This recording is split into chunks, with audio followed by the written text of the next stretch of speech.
explain kind of what a supplement is, because that was a new term for me when I got into roofing. So what is that? Say you're in a car accident and your body shop says that it's going to cost $15,000 to fix your car, and the insurance company comes back and says, no, it can be done for 10. So they send a check for $10,000 minus your deductible, right? Your deductible is the part that you're coming out of pocket, like a copay at the drugstore. All right. So, but it's going to cost 15. So a supplemental claim would be, no, you don't owe me $10,000. You owe me $15,000.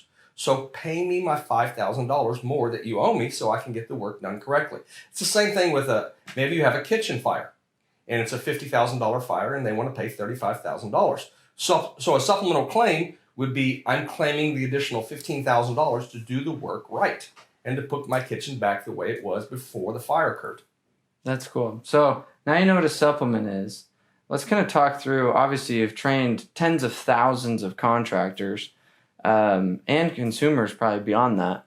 What is like the first step to knowing and identifying that you are getting kind of underpaid? You know, because I wouldn't even know. I'm like, oh, okay, it's $10,000. How do you know that there's a need for more? Exactly. Like, does that make sense? Sure.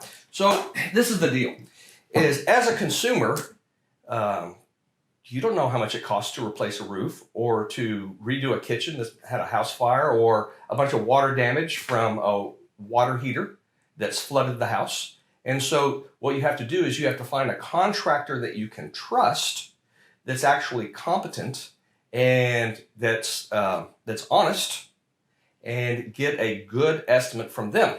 So you ask around and you find a referral from a contractor, because the truth is 90% of contractors out there do substandard construction. Only about 10% of them do exceptional workmanship, which is what most people want. You know, you never bargained for substandard construction when you bought your policy.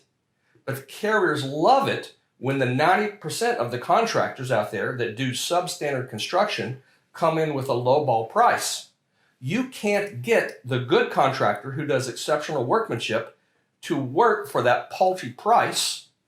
And so the consumer finds themselves in a squeeze, and because they don't know how to handle a claim, because how often does a consumer ever have a claim?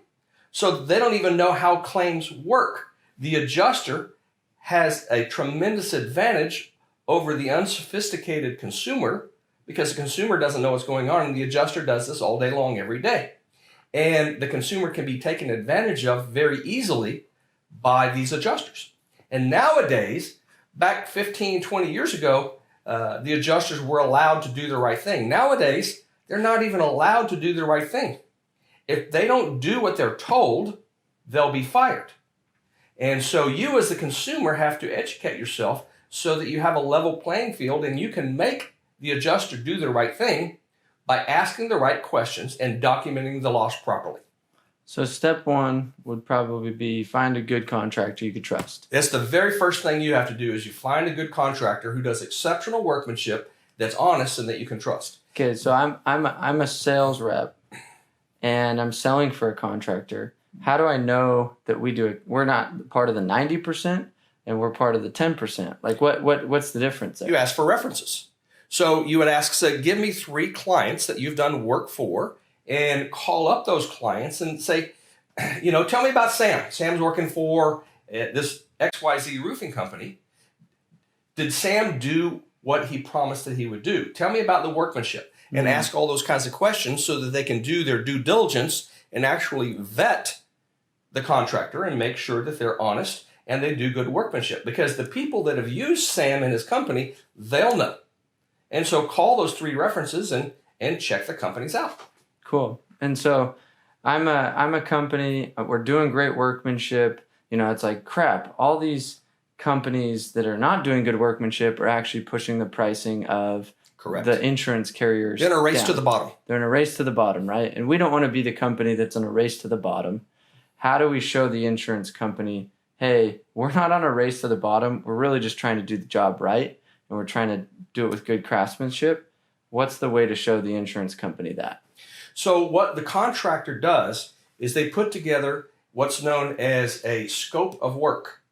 So whether it's a hail or wind damage to a roof or a fire in the kitchen or whatever the case may be, this is all the damaged property, and these are all the building components that are going to have to be replaced to properly repair your home or your commercial building. And and then they show all the labor that's required to do that as well, to put your building back using materials of like kind and quality, so that it's back the way it was prior to the event, whether it's a hailstorm or fire or whatever the case may be. Cool. So where's like some good resources if somebody wanted to go do some more homework and somebody wanted to be like, okay, how do I know what line items I need to be putting on the scope? So, there's a lot of different things you could put. And sometimes people draw it up and they're just like shingles, gutter, and that's it. But you've got to put all these other little things. Where do we find like what I can put on there, what I can't, what's being too aggressive, what's not being aggressive enough? So the question is every single line item on your contractor's scope of work legitimate and reasonable, or are there line items on their estimate that are illegitimate or unreasonable? Yeah.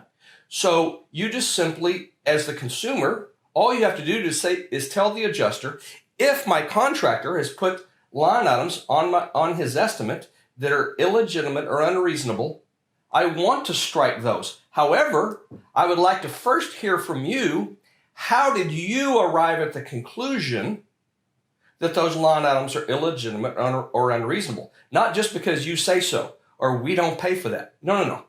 How did you arrive at your conclusion that they're illegitimate or unreasonable? Because if they are, and you arrived at that conclusion in a legitimate, valid manner, then awesome, it should be stricken.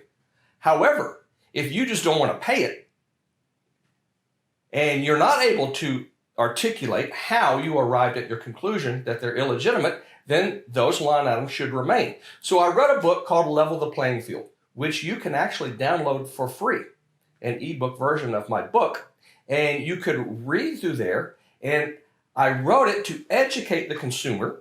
I mean, if you have a claim for $30,000, $40,000, $50,000 and they're lowballing you $10,000 or $20,000, is it worth a few hours of your time to read the book to educate yourself so that you know what the heck's going on with your insurance claim? And then you can then ask the proper questions of the adjuster that will compel them to do the right thing and be able to settle your claim in a righteous manner. Righteous being what's right. Not a penny more than what they owe, but not a penny less either.